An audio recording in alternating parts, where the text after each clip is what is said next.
Breaking news. Breaking news. Breaking news. Côte d'Ivoire. Le président de la République de Côte d'Ivoire, son Excellence Alassane Ouattara, a reçu l'ambassadeur du Sénégal en fin de séjour en Côte d'Ivoire. Merci de rester sur CNN.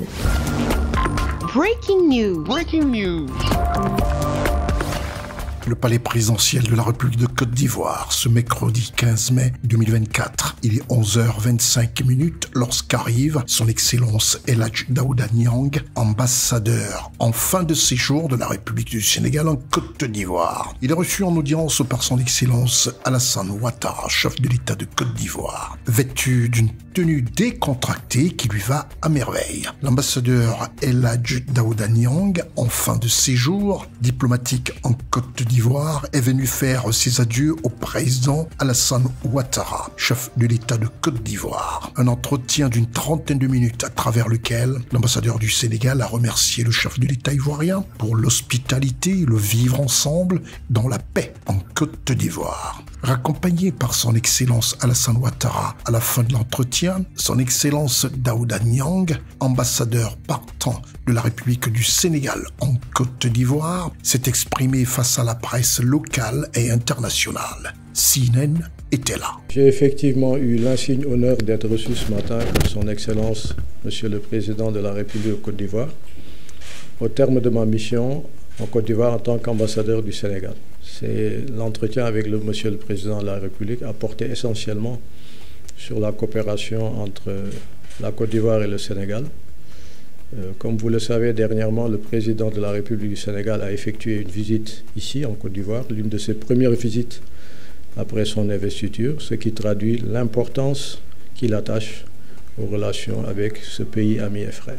Nous avons en effet beaucoup de sujets d'intérêt commun au plan économique, au plan de la sécurité. Et donc il était important que le président Faye vienne ici parler à son frère, à son aîné, le président Ouattara, recueillir ses conseils et vraiment s'engager avec lui à continuer ce que ses devanciers ont commencé. Donc ce matin, le président Ouattara a bien voulu me rappeler l'importance de ces points qu'il a abordés avec son homologue sénégalais. Et moi aussi, j'ai eu l'occasion de remercier Monsieur le Président de la République pour toutes les facilités mises à ma disposition pendant ma période d'ambassadeur du Sénégal ici. Et l'insigne honneur que j'ai eu il y a une semaine d'être élevé au rang de commandeur dans l'ordre national. Et enfin, ce matin, le Président m'a fait l'honneur de me recevoir pour cette visite d'adieu. Je vais dans d'autres fonctions, mais j'ai assuré aussi le Président de la République de la continuité de cette coopération avec la Côte d'Ivoire, parce que le Sénégal et la Côte d'Ivoire, dans différents domaines, sont des partenaires et ils servent en fait de locomotive pour le reste de la sous-région. Donc je pense qu'il est important que nous ayons cette convergence de vues qui permet d'avoir un socle à partir duquel la sous-région peut avancer sur des questions importantes de sécurité, de développement notamment. Merci d'être sur CNN, la télévision autrement. Les programmes se poursuivent. Retrouvez toute l'actualité afro-mondiale en ligne et en multidiffusion sur CNN, C-Web Info et plateformes digitales, Facebook, YouTube, Instagram et en simultané sur Radio Voltage 2.